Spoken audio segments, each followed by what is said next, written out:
नमस्ते. आजचा व्हिडिओ बनवायचं कारण पण एकच आहे. कुंभमेळ्या निमित्ताने सगळीकडे खोदकाम करून ठेवलेलं आहे. तर त्यात आता येता एक जण पडलेला बघितला. स्कूटीवरनं तो पडला तर त्याला लागला. It was an accidental injury. खूप काही नव्हती मोठी, पण थोडंसं खरचटलेलं वगैरे होतं.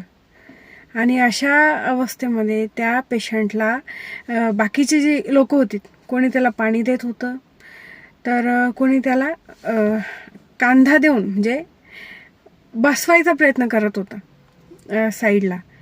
तर ह्या माणुसकीच्या दृष्टीने बघायला गेलं तर कोणालाही काय वाटेल, अतिशय चांगलं काम करतायत ना, हे ना. पण तुमच्याकडे जर नॉलेजच नाही आहे, अज्ञानातून केले गेलेले कर्म हे सुद्धा वाईटच फळ देते. त्याच्यामुळे जर नॉलेज नसेल आणि इंटेन्शन कितीही चांगले असेल तरी पाहिजे ते आपल्याला मिळत नाही.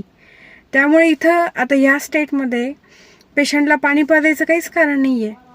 आतमध्ये जर इंजुरी असेल कुठली तर त्या इंजुरीमुळे ब्लिडिंग होऊ शकतं आणि त्या ब्लिडिंगमुळे सगळे आतमध्ये इंटरनल चेंजेस होतात.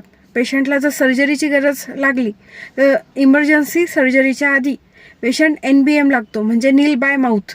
तोंडाने त्याला आपण काही खायला प्यायला देत नाही. आणि त्या इमर्जन्सी सर्जरी जर डिले झाली तर एखादा ऑर्गन किंवा एखादा डॅमेज परमनंट होऊन जाऊ शकतो. तर इतकं हे रिस्की राहतं.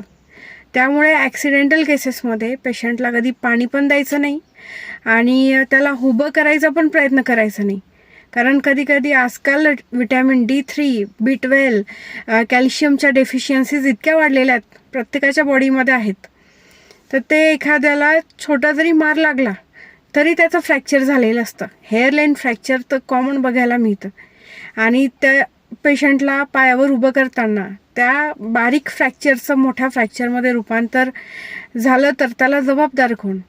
त्यामुळे शक्यतो जर इंज्युअर झाली किंवा कुठलं पेशंट किंवा असा ॲक्सिडेंट झाला तर पहिल्या ॲम्ब्युलन्सला कॉल द्या. ॲम्ब्युलन्सवाल्यांना पेशंटला ॲज इट इज व्यवस्थित केअरफुली शिफ्ट करू द्या. स्वतःला जर त्यातलं माहिती नसेल तर माणुसकीच्या नात्याने पाणी पाजायला जाऊ नका. कारण हे तुमच्या चांगल्या आउटपुटपेक्षा याच्याने वाईटच रिझल्ट मिळणार आहे. धन्यवाद.